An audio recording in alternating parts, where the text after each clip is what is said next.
I almost became like the people I was trying to save, man. It was terrible. My first advice is this: never have an idle money.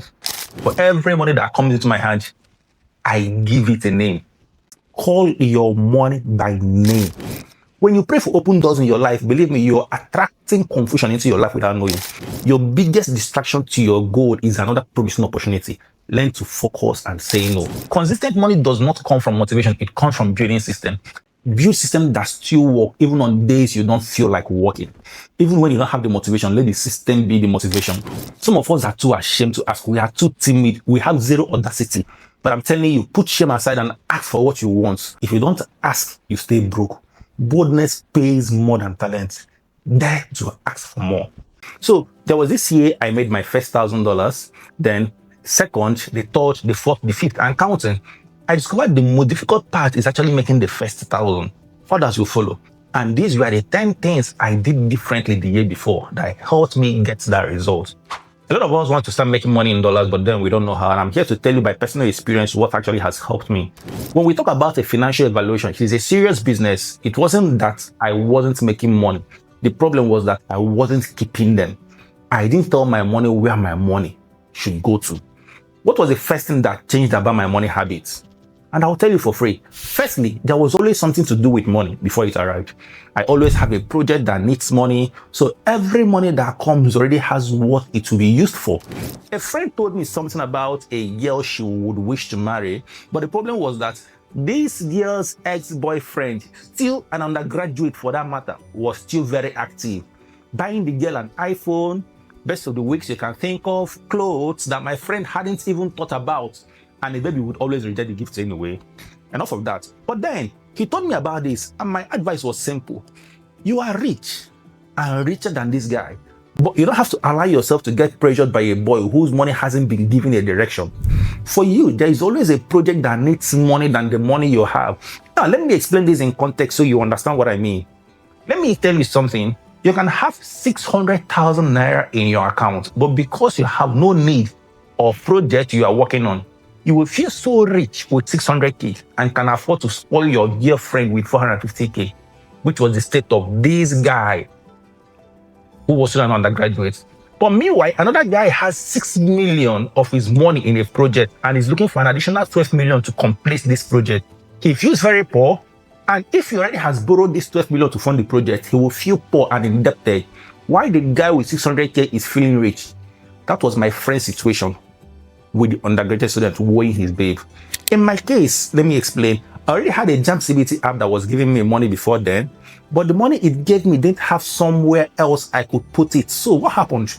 People will call me for help, they will bill me, and I'll borrow that money to become their savior. It wasn't long, I almost became like the people I was trying to save. Man, it was terrible. So what changed? I created another project to make sure there was never any idle money in my hands. My first advice is this: never have an idle money. That was the first thing that changed about me. The second thing that changed about my money habits, I started calling my money by name.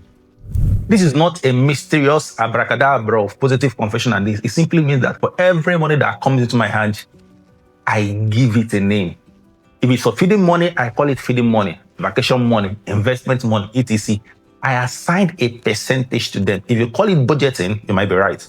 There will be some time when investment of a project will take 80 to almost 100%. For example, there was a time I handled a project for a senator, all right? And it was almost like a 10 months to 2 years project, if I can remember.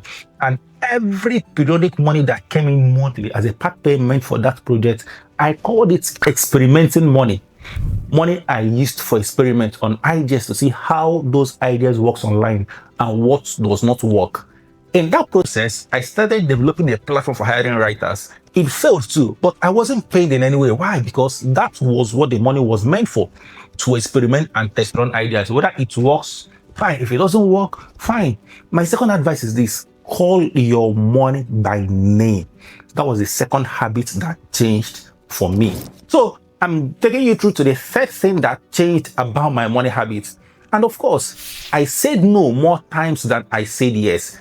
I closed a lot of open doors so I can focus on one open door. When you pray for open doors in your life, believe me, you're attracting confusion into your life without knowing. I was praying for the open doors to close so I can just focus on one open door. So there was this particular year I made my first $1,000. I was doing a JAMB CBT. I was involved in 2 unpaid volunteering work. A friend I was dating then was trying to take me to a paid employment out of her good conscience because she thought I wasn't making enough money. I was trying to find my feet in the consulting industry and then a business vlog I was running. A lot at the same time, you see. I was working for a senator then as a manager to manage a publishing media. What did I do? I resigned and closed everything now. Called this girlfriend of mine to a vision clarity meeting, and when she wasn't seeing reasons with me, I also broke up. I needed focus. I focused on the consulting journey, gave more attention to the blog, and in less than 7 months, clients started paying me big numbers to write business plans for them. A friend sent me an opportunity to write business articles on Opera News, which I embraced to build myself as an authority in business. It paid off. The blog attracted more readers that translated to clients. My advice is this: your biggest distraction to your goal is another promising opportunity. Learn to focus and say no. The way to go up is to say no to the things that are down. Learn to say no and close some doors of opportunities. Opportunities can be distractions too. I learned that the hard way. There is this fourth thing that changed about my money habits. And what was that? I intentionally forced myself into certain circle of people who were doing the numbers I wished to be doing. On one occasion, I called one of these people that they were already in the list of people I wanted to associate myself with. He was already a friend, but I needed to bring a level of intentionality to this friendship. You know, you can actually have friends who are doing so well, but because they are your friends, you casualize it and don't see what they should be in your life, that they should be mentors to you instead of being friends. When I called him, I told him I was coming to his office and I would pay for every minute of his time. And that is why I'm coming. He too casualized the call and said, my guy, we can talk. Now, you know about those kind of things that people can say, when you are too familiar with them. I insisted, sir, no. This is not a casual call.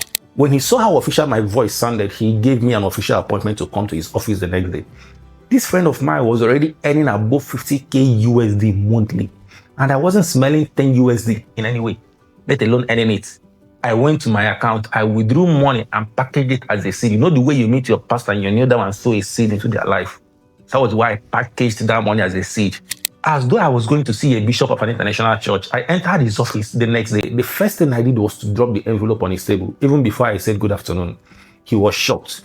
It was that moment he knew that it wasn't business as usual. In less than 3 minutes, he gave me a strategy and changed some settings in my brain and career that earned me my first 1K USD in less than 3 months.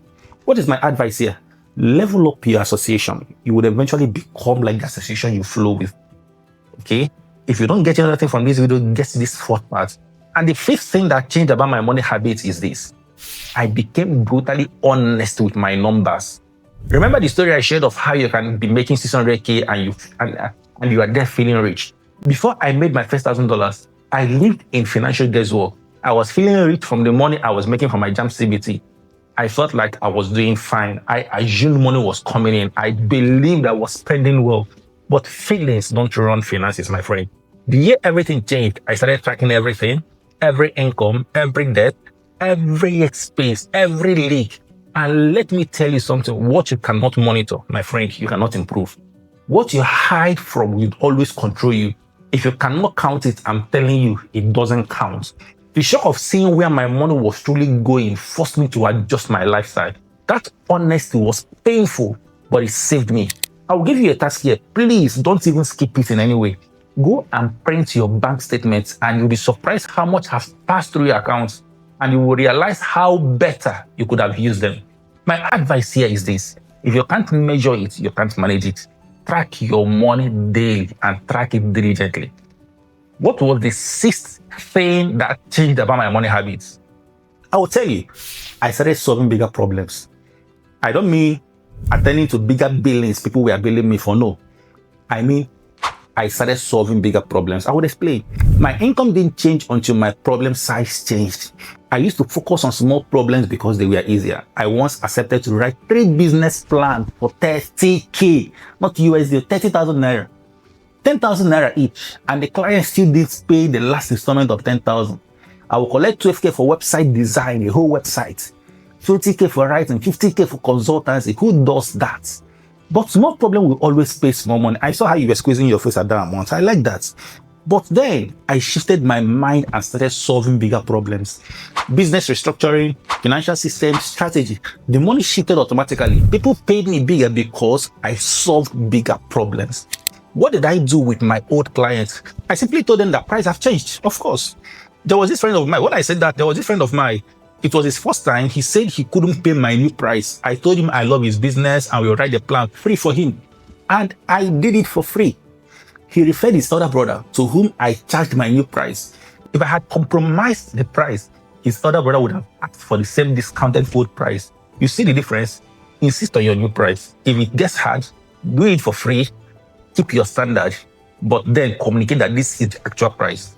My advice is here, your income follows the size of the problem you solve. When you aim higher, you can charge more. All right? What was the system that changed about my money habits? I stopped waiting for motivation and started building systems. Motivation is difficult, and I'm telling you, before then, I only worked when I felt inspired. There are some days I was on fire, and there are other days, nothing. I felt nothing, no inspiration, nothing. But consistent money does not come from motivation. It comes from building system. I created a work reading. It was rigid. In fact, friends knew that the best time to get my attention to chat was almost at midnight. This same lady I mentioned I dated then complained a lot that she can't stay awake until 11:30 p.m. waiting to chat or talk with me, that I didn't make time for this. That made me understand she wasn't doing anything for herself to keep herself productive. At that time anyway, I did let her go too. One thing system does in your life, it attracts and ejects people with little effort from your end.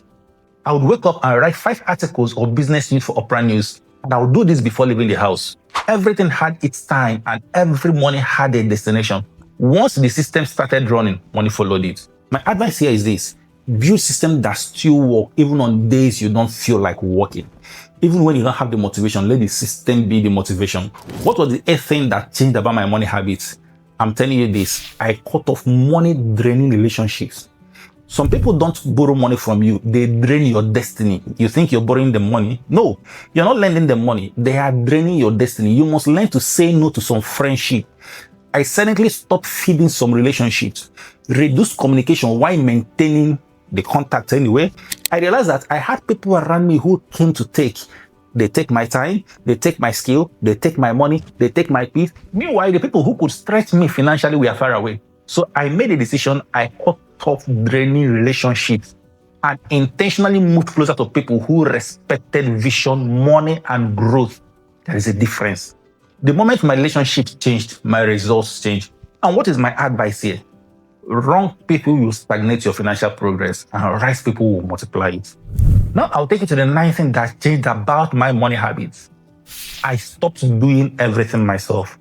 One thing that kept me broke was trying to be the accountant, the marketer, the designer, the strategist, the right editor, and CEO of my life at the same time. I was exhausted, scattered, unfocused, which means money was scattered too.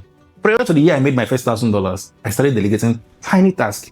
I hired my first workers. I couldn't pay them a befitting salary, of course. So I found opportunities that paid them more than I could. Opportunities that people will bring to me, which may be distracting for me. I negotiated the price higher and assigned them the task and paid them 100% of that. Added to the salary I will still pay. I started with 3, then 5, then 11. To a point, 31 staff members. I became heavy on outsourcing to focus on what really mattered to me and what only needed my expertise. What happened? This freed my time to do the high income work that actually paid me. What is my advice here? If your hands are always full, your wallet will always be empty. Learn to delegate. And the last but not the very least, please, if you have followed all through this video, please, I would also want you to just like and subscribe and turn on the notification button so that when next I post things like this, you will not be missing out in action. All right. So the last but not the least, which is the most important in all of these things, I put shame aside and started asking for what I wanted. Some of us are too ashamed to ask. We are too timid. We have zero audacity. But I'm telling you, put shame aside and ask for what you want. That was what I did. I put shame aside and started asking for what I wanted. A closed mouth, like they say, is a closed destiny. Closed mouths don't get fed.